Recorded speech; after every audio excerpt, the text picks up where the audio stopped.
Market black money ಇರೋರು ಅದು ಬೇರೆ ದುಡ್ಡು ತಂದು ಸುರಿಯೋರು ಅವ್ರಿಗೆ ಅದು ಲೆಕ್ಕ ಹೇಳೋದು ಅವ್ರು ಕೋಟಿ ಅಂತ. ನಿಜವಾಗಿ ರೈತನ ಕೇಳಿ ಇದರಲ್ಲಿ ಬರೋದು ಇಷ್ಟೇ. ಬ್ಲ್ಯಾಕ್ ಅವ್ರ ಅಂದ್ರೆ ಯಾರು? ಬ್ಲ್ಯಾಕ್ ಅವ್ರ ಅಂದ್ರೆ ಅವ್ರ ಹತ್ರ ಬೇಜಾನ್ ದುಡ್ಡು ಇರ್ತದೆ, ಇಲ್ಲಿ ತಂದು ಹಾಕೋದು ರೆಸಿಪ್ಟ್ ಬೇಕು ಮಾರ್ಕೆಟ್ಗೆ ಹಾಕಿದ್ವಿ ಅಂತ. ರೈತ ಸರ್ವೆ ಮಾಡಿಸ್ಬೇಕು ಅಂತಂದ್ರೆ ಸರ್ಕಾರ ಏನು ಮಾಡ್ತದೆ, ಆನ್ ಕಾಂಟ್ರಾಕ್ಟ್ ಅವ್ರಿಗೆ ಕೊಡ್ತಾರೆ ಸರ್ವೆನ. ಅವನಿಗೆ ಒಂದು ಫಾರಮ್ಗೆ ನಾವು ಎಷ್ಟು ಕೊಡಬೇಕು, 500 ರೂಪಾಯಿ ಕೊಡಬೇಕು. ಹೇಗೆಂದ್ರೆ ಇಲ್ಲಿ ತಗೊಂಡು ಹೋಗ್ತಾನೆ, ಅಲ್ಲಿ 80 ಮಾರ್ತಾನೆ. ಯಾರಿಗೆ ಲಾಭ? ನಮ್ಗೆ ಎಷ್ಟು ಕೊಡ್ತಾನೆ ಇಲ್ಲಿ? ಸರಿಯಾದ 9 ತಿಂಗಳು ಮಾರ್ಕೆಟ್ ಇಲ್ಲ. ಏನು ಮಗು ನೋಡ್ಕೊಂಡು 9 ತಿಂಗಳು ಎತ್ತು ಎಲ್ಲ ಮಾಡಿ ಇದು ಮಾಡಿ ಅವನು 80 ರೂಪಾಯಿ ಮಾಡ್ತಾನೆ, ನಮ್ಗೆ 40 ರೂಪಾಯಿ ಕೊಡ್ತಾನೆ. 65 ರೂಪಾಯಿ ರೇಟಲ್ಲಿ ಗಿಡ ನಾಟಿ ಮಾಡಕ್ಕೆ ದುಡ್ಡು ಕೊಟ್ಟಿದ್ದಾರೆ. ಗ್ರಾಮ ಪಂಚಾಯತಿನಲ್ಲಿ ಹಿಂಗೆ ಗಿಡ ನಾಟಿ ಮಾಡ್ತಾ ಇದ್ದೀನಿ, ನೀವು ಬನ್ನಿ ಇನ್ಸ್ಪೆಕ್ಷನ್ಗೆ, ನಾವು ಕರ್ಕೊಂಬಂದು ಎಲ್ಲ ಫೋಟೋಗೆಲ್ಲ ಕೊಟ್ಟು ಆಮೇಲೆ ಅವರು ಕೊಡೋದು. 40 ರೂಪಾಯಲ್ಲಿ ತೆಗೀರಿ. ಗಿಡದೇನೋ ನಮ್ಮ ಶ್ರಮ ಏನೋ ನಮ್ಮ ಕೂಲಿ ಏನೋ, ಬೆಳಿಗ್ಗೆ ಬಂದರೆ 6 ಗಂಟೆಗೆ ಸಾಯಂಕಾಲ ಮನೆಗೆ ಹೋಗೋದು. ಮಾನ್ಯ ವೀಕ್ಷಕರೇ, ಮತ್ತೊಂದು ಬಾರಿ ಅಂದರೆ ಇಬ್ಬರು ವೆಂಕಟೇಶ್ ಅವರು ಇದ್ದಾರೆ ಮಾಲೀಕರಲ್ಲಿ, ಅವರ ತೋಟದ ಒಳಗೆ ಬಂದಿದ್ದೇವೆ. ಇಲ್ಲಿ ವಿಶೇಷವಾಗಿ ನನ್ನ ಕೈಯಲ್ಲಿ ನೋಡ್ಬೋದು ತುಂಬ ದೊಡ್ಡ ಆಕೃತಿಯ ಪೇರು ಹಣ್ಣಂತಾರೆ ಉತ್ತರ ಕರ್ನಾಟಕದಲ್ಲಿ. ಇದನ್ನೇ ನಾವು ಕೋಲಾರ ಮಂಡ್ಯ ಸೈಡ್ ಬಂದರೆ ಚೇಪೆಕಾಯಿ ಅಂತಾರೆ, ಸಿರಾ ಭಾಗದಲ್ಲಿ ಇದಕ್ಕೆ ಚೇಪೆಕಾಯಿ ಅಂತಾರೆ. ಸೊ ಈ ಹಣ್ಣು ಇಷ್ಟು ದೊಡ್ಡದಾಗಿದೆ, ಅದರಲ್ಲಿ ವಿಶೇಷವಾಗಿ ಕಲ್ಲರ್ ಬೇರೆ ಇದೆ, ತುಂಬ ಬಾಯಿಗೆ ನೀರು ಬರುತ್ತೆ ಈ ಕಲ್ಲರ್ ಯಾವುದು ಅಂಥೇಳಿ. ಇದೆಲ್ಲ ನೋಡಿದ ನಂತರ ಇದಕ್ಕೆಲ್ಲ ವೈಟ್ ಕವರ್ ಹಾಕಿದ್ದಾರೆ. ಕವರ್ ಹಾಕಿದ್ದನ್ನು ರಕ್ಷಿಸಿಟ್ಟಿದ್ದಾರೆ. ಇದೆಲ್ಲ ಯಾಕೆ? ಈ ಗಿಡ ಅಂದರೆ ಏನು, ಏನಿದು, ಬೆಳೆ ಹೇಗೆ ಬರುತ್ತೆ ಅನ್ನೋ ಬಗ್ಗೆನೇ ಇವತ್ತು ಪೂರ್ತಿಯಾಗಿ ಕೇಳುವ. ಯಾಕಂತ ಹೇಳಿದ್ರೆ ತುಂಬ ಬಯಲು ಸೀಮೆ ಪ್ರದೇಶದಲ್ಲಿ ಬೆಳೆಯುವಂಥ ಬೆಳೆ ಆಗಿದ್ದರಿಂದ ವಿಶೇಷ ಈ ಬೆಳೆ ಬಗ್ಗೆನೇ ಕೇಳುವ. ಸರ್, ಈಗ ನೀವು ಹೇಳ್ತಾ ಇದ್ರ ವಿಶೇಷ ಅಂತ ಹೇಳಿದರೆ ಇಲ್ಲಿ ಮೊದಲು ನೀರು ಅಷ್ಟೊಂದು ಇರಲಿಲ್ಲ, ನಂತರ ಇಲ್ಲಿ KC ವ್ಯಾಲಿ ಬರುತ್ತೆ, ದೊಡ್ಡ ಮಟ್ಟದ ನೀರಿನ ಕ್ರಾಂತಿನೇ ಮಾಡುತ್ತೆ. ಇದರಲ್ಲಿ ನೀವು ಚೇಪೆಕಾಯಿ ಬೆಳೆದಿರಾ. ಈ ಗಿಡನ ಬೆಳೆಯೋದು ಇದಕ್ಕೇನು ಚೇಪೆಕಾಯಿ ಅಂತಾರೆ ಸರ್? ಸರ್, ಇದು ತೈವಾನ್ ಪಿಂಕ್ ಅಂತೇಳಿ ಇದ್ರ ಹೆಸರು ತೈವಾನ್ ಪಿಂಕ್ ಅಂತೇಳಿ. ಇದು ನಾವು ಸಸಿ ಬೇರೆ ಕಡೆಯಿಂದ ತರ್ತೀರಿ. ಒಂದು ಸಸಿ ಬಂದು 85 ರೂಪಾಯಿ ಆಗುತ್ತೆ. ಅಲ್ಲಿಂದ ತಂದ ಮೇಲೆ ನಾವು ಅದಕ್ಕೆ ಔಷಧಿ ಅದು ಇದು ಸ್ವಲ್ಪ ಹಾಕಿ, ಆಮೇಲೆ 8 ಅಡಿ ಅಗಲ 5 ಅಡಿ ಉದ್ದ ಮಾಡಿ ಇದನ್ನು ನಾಟಿ ಮಾಡ್ತೀರಿ. ನಾಟಿ ಮಾಡಿದ್ಮೇಲೆ ನಾವು ಯಥೇಚ್ಛವಾಗಿ 10 ತಿಂಗಳವರೆಗೂ ಇದಕ್ಕೆ ಸೌಕರ್ಯ ಮಾಡಬೇಕು.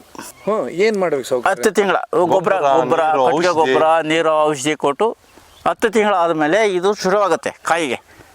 ಆ ಕಾಯಿ ಶುರುವಾದ ಮೇಲೆ ನಾವು ಸುಮ್ಮನೆ ನಿಂಬೆ ಗಾತ್ರ ಕಾಯಿ ಬಂದ ಮೇಲೆ ಅದಕ್ಕೆ ಕವರ್ ಹಾಕಬೇಕು. ಕಾರಣ ಏನು? ಕಾರಣ ಊಜಿ ನೊಣ ಇದೆ, ಆ ಊಜಿ ನೊಣ ಕುಟ್ತದೆ. ಆ ಕುಟ್ಟಿದ್ರೆ ಅದು ಏನಾಗುತ್ತೆ? ಊಜಿ ನೊಣ ಅಂದ್ರೆ ಇದು ಎಷ್ಟು ವರ್ಷದಿಂದ ಇದೆ? ಸುಮಾರು ವರ್ಷದಿಂದ ಇದೆ, ಒಂದು 10 ವರ್ಷದಿಂದ ಇದೆ ಊಜಿ. ಈಗ ಎಲ್ಲ ಕಾಯಿಗೂ ಬರ್ತದೆ, ಸೂರ್ಯಕಾಯಿಗೆ ಬರ್ತದೆ, ಎಲ್ಲ ಕಾಯಿಗೂ ಊಜಿ ಬರ್ತದೆ, ಮಾವಿನ ಗಿಡ ಹಾಗಲಕಾಯಿಗೆ ಬರ್ತದೆ, ಎಲ್ಲ ಕಾಯಿಗೂ ಬರ್ತದೆ. ಈ ಕವರ್ ಹಾಕದೇ ಇದ್ರೆ ಈ ಕಾಯಿ ತಗೊಳಕ್ ಆಗೋದೇ ಇಲ್ಲ. ಸರಿ, 85 ರೂಪಾಯಿ ನೀವು ಸಸಿ ಕೊಟ್ರ, ಅದಾದ ನಂತರ 10 ತಿಂಗಳು ಬೆಳೆಸಬೇಕು. 10 ತಿಂಗಳು ಬೆಳೆಸಬೇಕು. 10 ತಿಂಗಳು ಬೆಳೆಸಿದಾದ ನಂತರ ಕವರ್ಗೆ ಎಷ್ಟು ಕೊಡ್ಬೇಕು? ಕವರ್ಗೆ ₹1 30 ಒಂದು ಕವರ್. ₹1 30 ಕೊಟ್ರ, ಅದಾದ ನಂತರ ಈಗ ಇದು ಇಷ್ಟು ಗಾತ್ರಕ್ಕೆ ಬಂದಿದೆ. ಎಲ್ಲಿ ಮಾರ್ತೀರ? ಈಗ ಈ ಮಾಲ್ಗಳು ಬರ್ತವೆ, ಚಿಂತಾಮಣಿ, ಕೋಲಾರ, ಹಿಂಗೆ ಮಾಲ್ಗಳಿದ್ದಾವೆ. ಆ ಮಾಲ್ಗಳಲ್ಲಿ ಇಲ್ಲ ರೈತರು ನೇರವಾಗಿ ಮಾರಾಟ ಮಾಡೋರು ಬಂದರೆ ಅವ್ರು ತಗೊಳ್ತಾರೆ kg ಅಂತೇಳಿ. ಇಲ್ಲ ಮಾಲ್ ಹೋದ್ರೆ ಪೀಸ್ ಲೆಕ್ಕ ತಗೊಳ್ತಾರೆ. ಎಷ್ಟು ಒಂದು ಕೆಜಿಗೆ ಎಷ್ಟಿದು? 1 kgಗೆ ಆವ್ರೇಜು ನಾವು ಫಿಕ್ಸ್ ಮಾಡೋಕ್ಕಾಗಲ್ಲ. ಈಗ ಸೀಸನ್ ಇಲ್ಲ. ಈಗ ನಮಗೆ ₹42 ₹43 ರೂಪಾಯಿ ಕೊಡ್ತಾರೆ kgಗೆ. ಈಗ ಒಂದು ಕಾಯಿ ಎಷ್ಟಿದೆ? 1 kgಗೆ ಒಂದು ಕಾಯಿ ಬಂದು 550, 560, 570 ಗ್ರಾಮ್. ಅಂದ್ರೆ ಅರ್ಧ ಕಿಲೋಕ್ಕಿಂತ ಜಾಸ್ತಿ. ಎಷ್ಟು ದೊಡ್ಡದಾಗುತ್ತೆ ಇದು? ಅಷ್ಟೇ 600 ಗ್ರಾಮ್ವರೆಗೂ ಬರ್ತದೆ ಅಷ್ಟೇ. 600, 650 ಅಷ್ಟು ಲಾಸ್ಟ್. ರೇಟ್ ಈಗ ₹42 ಕಿಲೋ ಅಂತ ಹೇಳಿದ್ರೆ ಸ್ಲ್ಯಾಬ್ ಈಗ ಅದು. ಅಂದ್ರೆ ಈಗ ಯಾವಾಗ ರೇಟ್ ಜಾಸ್ತಿ? ರೇಟ್ ಜಾಸ್ತಿ ಆಗುತ್ತೆ, 80-90 ರೂಪಾಯಿಗೆ ಹೋಗುತ್ತೆ kg. ಯಾವುದೇ ಕಾರಣಕ್ಕೆ ಬರೋದಿಲ್ಲ. ಇದು 120 ರೂಪಾಯಿ ಮಾಡೋರು ಇದ್ದಾರೆ kgನ. ಅದು ನಮಗೆ ಬರಲ್ಲ, ತೋಟದವನಿಗಿಲ್ಲ. ತೋಟದವನಿಗೆ ಹೆಂಗೆ ಬರ್ತದೆ? ಟ್ರಾನ್ಸ್ಫರ್ ಮಾಡೋನಿಗೆ ಬರ್ತದೆ. ಈಗ ಒಂದು ವಿಷಯ ಅಂತ ಹೇಳಿದ್ರೆ, ನೀವು ಮಾತಾಡ್ತಾ ಇರುವಾಗ ಇದು ಬರುತ್ತೆ, ಪ್ರತಿಯೊಬ್ರು ಮಧ್ಯವರ್ತಿಯಿಂದನೇ ಬೇಸತ್ತು ಹೋಗ್ಬಿಟ್ಟಿದಾರಲ್ಲ ಕೃಷಿ. 120% ಸತ್ಯ. ಹೇಗದು? ಹೇಗೆಂದ್ರೆ ಇಲ್ಲಿ ತಗೊಂಡು ಹೋಗ್ತಾನೆ, ಅಲ್ಲಿ 80 ಮಾರ್ತಾನೆ. ಯಾರಿಗೆ ಲಾಭ? ನಮ್ಗೆ ಎಷ್ಟು ಕೊಡ್ತಾನೆ ಇಲ್ಲಿ? ಸರಿಯಾದ 9 ತಿಂಗಳು ಕಾದು ಮಾರ್ಕೆಟ್ ಇಲ್ಲ. ಏನು ಮಗು ನೋಡ್ಕೊಂಡು ಹಿಂಗೆ 9 ತಿಂಗಳು ಎತ್ತು ಎಲ್ಲ ಮಾಡಿ ಇದು ಮಾಡಿ ಅವನು 80 ರೂಪಾಯಿ ಮಾಡ್ತಾನೆ, ನಮ್ಗೆ 40 ರೂಪಾಯಿ ಕೊಡ್ತಾನೆ. 40 ರೂಪಾಯಲ್ಲಿ ತೆಗೀರಿ, ಗಿಡದೇನೋ ನಮ್ಮ ಶ್ರಮ ಏನೋ ನಮ್ಮ ಕೂಲಿ ಏನೋ.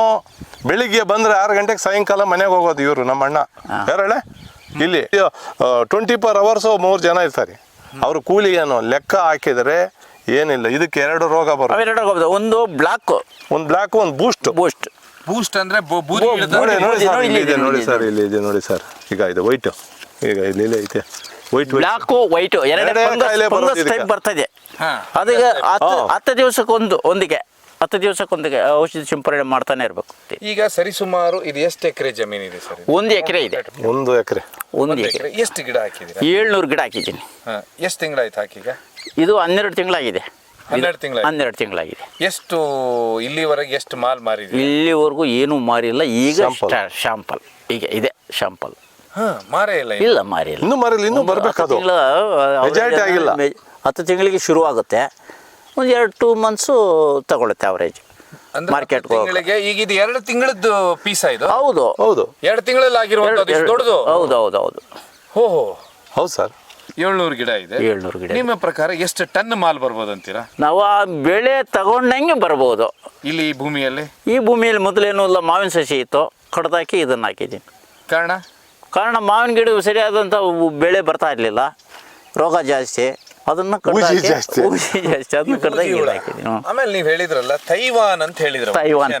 ತೈವಾನ್ ಪಿಂಕ್ ಇದನ್ನ ಯಾರು ಹೇಳಿದ್ರು ನಿಮಗೆ ಈ ತಳಿ ಹಾಕಬೇಕು? ನಮಗೆ ಯಾರೋ ಬೇರೆಯವರು ಕೋಲಾರಲ್ಲಿ ಯಾರೋ ಮಾಡಿದ್ರು, ಅದನ್ನ ಹೋಗಿ ನೋಡಿದೆ. ಸರಿ, ಒಳ್ಳೆ ಮಾರ್ಕೆಟು, ಒಳ್ಳೆ ಇದು ಅವರು ಮಾರ್ಕೆಟ್ ಮಾಡ್ತಾ ಇದ್ರು, ಅದ್ರಗೋಸ್ಕರ ನಾನು ಅದನ್ನೇ ಹಾಕಿ. ಸೊ ಇದು ನಿಮ್ಮ ಈ ವರ್ಷ ಪ್ರಥಮ ಚೊಚ್ಚಲ ಪ್ರಯತ್ನ ಆಗಿದೆ? ಎಸ್. ಇಲ್ಲಿವರೆಗೆ ಆಗಿರ್ಲಿಲ್ಲ? ಇಲ್ಲಿವರೆಗೂ ಆಗಲಿಲ್ಲ. ಇದನ್ನ ಇಲ್ಲಿ ಯಾರಾದ್ರೂ ಬೆಳೆದಿದ್ದಾರೆ ಸ್ವಾಮಿ? ಇಲ್ಲಿ ನಾವೇ ಬೆಳೀತಾ ಇರೋದು ಈ ಊರಲ್ಲಿ. ಈ ಚೇಪೆ ಇದನ್ನ ನೀವೇ ಬೆಳೀತಾ ಇರೋದು? ಹೌದು. ಫಸ್ಟ್ ಇದಕ್ಕೆ ಪ್ರತಿ ದಿವಸ ನೀರು ಕೊಡ್ಲೇಬೇಕಾ? ಪ್ರತಿ ದಿವಸ 2 days ಒಂದ್ಸಲಿ. ಪ್ರತಿ ದಿವಸ ಮಾಡೋಂಗಿಲ್ಲ. ಡಿಪ್ರಿಗೇಷನ್ ಇದೆ ನೋಡಿ, ಒಂದೊಂದು ಸಸಿಗೂ ಒಂದೊಂದು ಕಡೆ ಇದೆ. ಅಲ್ಲಿದೆ ನೋಡಿ, ಇಟ್ಕೊಳ್ಳಿ. ನೀವು 700 ಸಸಿಗಳಿದಾವಂತ ಹೇಳಿದ್ರಲ್ಲ, ಒಟ್ಟು ಇಲ್ಲಿವರೆಗೆ ಎಷ್ಟು ಖರ್ಚಾಗಿದೆ ಇದಕ್ಕೆ? ಯಾವುದಿಗೆ? ಈ ಗಿಡ ಬೆಳೆಸೋದಕ್ಕೆ? ಇದಕ್ಕೆ 2,25,000 ಖರ್ಚಾಗಿದೆ ಇಲ್ಲಿವರೆಗೂ. ಈಗ 2,25,000 ಅಂತ ಹೇಳಿದ್ರೆ ಒಂದು ಮರ ನಾವು ತಗೊಂಡು ಕೂಡಲೇ ಒಂದು 3 kg 4 kg ಬರ್ಬೋದಾ? ಇಲ್ಲ, ಒಂದು 10 kg ಬರುತ್ತೆ. 10 kg ಬರುತ್ತೆ. 7,000 ಕಿಲೋ. 7,000 ಕಿಲೋ, 7 ಟನ್ ಬರಬೇಕು.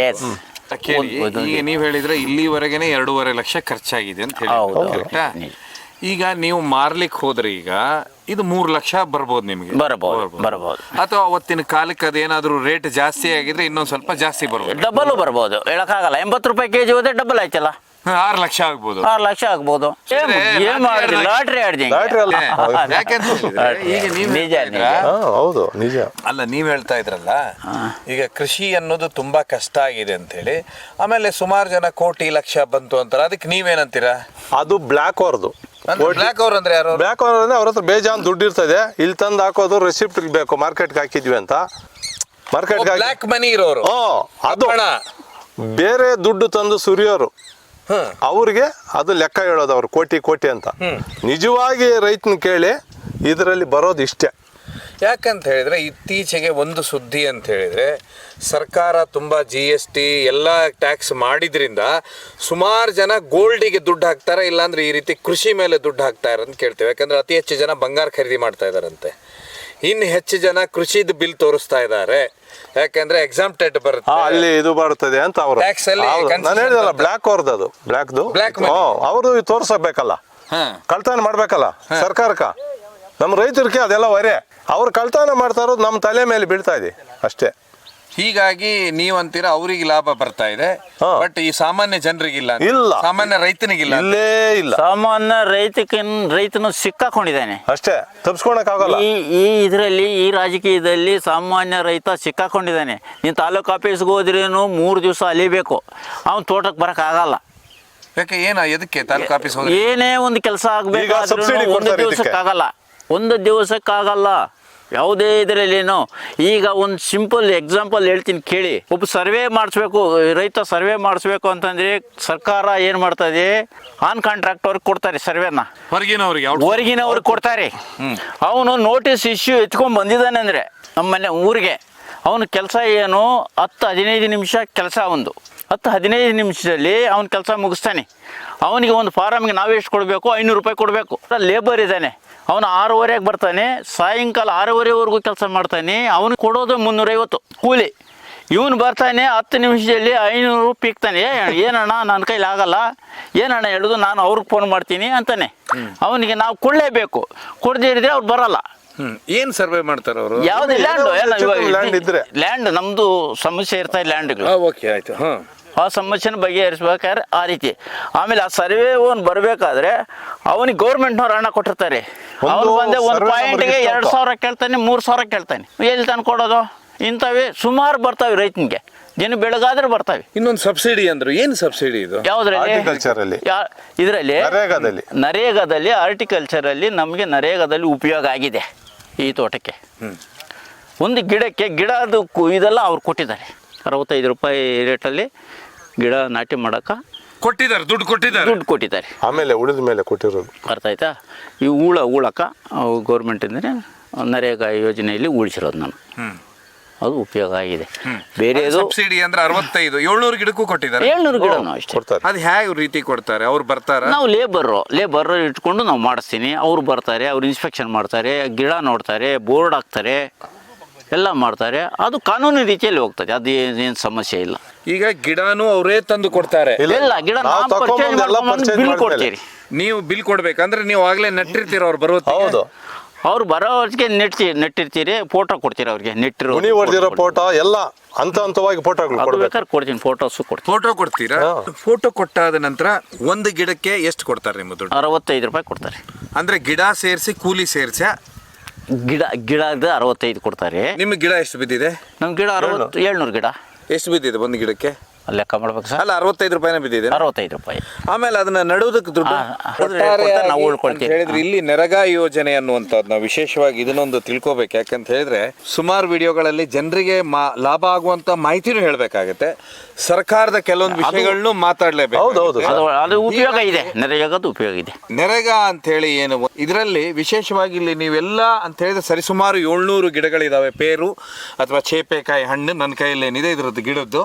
ಸೊ 700 ಗಿಡ ಅಂತ ಹೇಳಿದ್ರೆ ಒಂದೊಂದು ಗಿಡಕ್ಕೆ ನರೇಗಾ ಯೋಜನೆಯಲ್ಲಿ 65 ರೂಪಾಯಿ ಕೊಡ್ತಾರಂತೆ ಸರ್ಕಾರ ಅಂತ ಹೇಳಿದ್ರೆ ಅವರು ಆ ಗಿಡ ಪರ್ಚೇಸ್ ಮಾಡಿದ್ದಕ್ಕೆ. ಆದರೆ ಇವರು ನೆಡುವುದು ಇವ್ರ ಕೆಲಸ, ನಂತರ ಬೆಳೆಯನ್ನು ಕಾಯೋದು ಇವ್ರ ಕೆಲಸ, ನಂತರ ಮಾರೋದು. ಇದಾದ ನಂತರ ನಿಮಗೆ ಆ ನರೇಗಾ ಯೋಜನೆಯಲ್ಲಿ ಗಿಡ ಕೊಡ್ತಾರೆ. ಅವ್ರು ನಿಮ್ಮ ಹತ್ರ ಕೇಳ್ತಾರ ಏನಂತ, ಈ ನೀವು ಗಿಡ ಬೆಳೆದಿದ್ರಲ್ಲ ಕೃಷಿ ಬಂತ? ನಾವು ಹೋಗಿ ಅಲ್ಲಿ ಅಪ್ಲಿಕೇಶನ್ ಕೊಟ್ಟು ನಾವು ಮಾತಾಡೋ ಪ್ಲಾನಲ್ಲಿ ಸೇರಿಸಿ ಗ್ರಾಮ ಪಂಚಾಯತಿ ಹಿಂಗೆ ಗಿಡ ನಾಟಿ ಮಾಡ್ತಾ ಇದ್ದೀನಿ, ನೀವು ಬನ್ನಿ ಇನ್ಸ್ಪೆಕ್ಷನ್ಗೆ, ನಾವು ಕರ್ಕೊಂಬಂದು ಎಲ್ಲ ಫೋಟೋಗೆಲ್ಲ ಕೊಟ್ಟು ಆಮೇಲೆ ಅವರು ಕೊಡೋದು. ಇದನ್ನ ನೀವು ತೋಟಗಾರಿಕೆ ಇಲಾಖೆಯಲ್ಲಿ ಕೊಡ್ತೀರಾ? ತೋಟಗಾರಿಕೆ ಇಲಾಖೆಯಲ್ಲಿ ಕೊಡ್ತೀರಾ.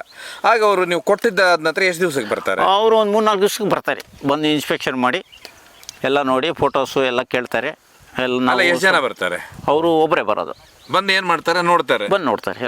ಎಲ್ಲ GPS ಫೋಟೋ ತೆಗಿತಾರೆ. ಇದರಲ್ಲಿ ಕರೆಕ್ಟ್ ಮಾಡಿದ್ದಾರೆ ಇಲ್ಲ ಅಂತ ಹೇಳಿದ್ರೆ ಇಲ್ಲಿ ಟೆಕ್ನಾಲಜಿ ಬಳಸ್ತಾರೆ, GPS ಇರುತ್ತೆ. ಹೌದು ಸರ್, ಈಗ ನೀವು ಆಮೇಲೆ GPS ಮಾಡ್ತಾರೆ. GPS ಫೋಟೋ ತಗೊಂಡು ಅವ್ರು ಹೋಗ್ತಾರೆ, ತಗೊಂಡು ಹೋಗ್ಬಿಡ್ತಾರೆ. ಆಮೇಲೆ ಮುಂದೆ ತಗೊಂಡು ಹೋದ ನಂತರ ದುಡ್ಡು ಹೇಗೆ ಬರುತ್ತೆ? ದುಡ್ಡು ನಾವು ಎಲ್ಲ ನಾಟಿ ಮಾಡಿದ ಮೇಲೆ ನಾವು ಎತ್ಕೊಂಡು ಇಷ್ಟು ಜನ ಲೇಬರ್ ಬಿದ್ದಿದ್ದಾರೆ, ಇಷ್ಟು ನಾಟಿ ಮಾಡಿದ್ದೀನಿ ಅಂತ ಅವ್ರ ಕೈಲಿ ಕೊಟ್ರೆ ಅವರು ಲೇಬರ್ ಅಕೌಂಟ್ಗೆ ಹಾಕ್ತಾರೆ. ನಿಮ್ಮ ಅಕೌಂಟಿಗೆ ಹಾಕೋದಿಲ್ಲ, ಎಲ್ಲ ಲೇಬರ್ ಅಕೌಂಟ್ಗೂ ಹಾಕ್ತಾರೆ. 2443 ರೂಪಾಯಿ 2443 ಪರ್ ಲೇಬರ್ಗೆ ಹಾಕ್ತಾರೆ ಈ ದುಡ್ಡನ್ನೆಲ್ಲ. ಅವ್ರ ಹತ್ರ ನಾವು ದುಡ್ಡು ತಗೊಬೇಕು. ನೋಡಿದ್ರಲ್ಲ ವೀಕ್ಷಕರೇ, ಅಂತ ಹೇಳಿದ ಕೂಡಲೇ ವಿಶೇಷ ಅಂತ ಹೇಳಿದ್ರೆ ಇಲ್ಲೊಂದು ವಿಷಯ ನಮ್ಗೆ ತಿಳಿಲಿಕ್ಕೆ ಬಂತು.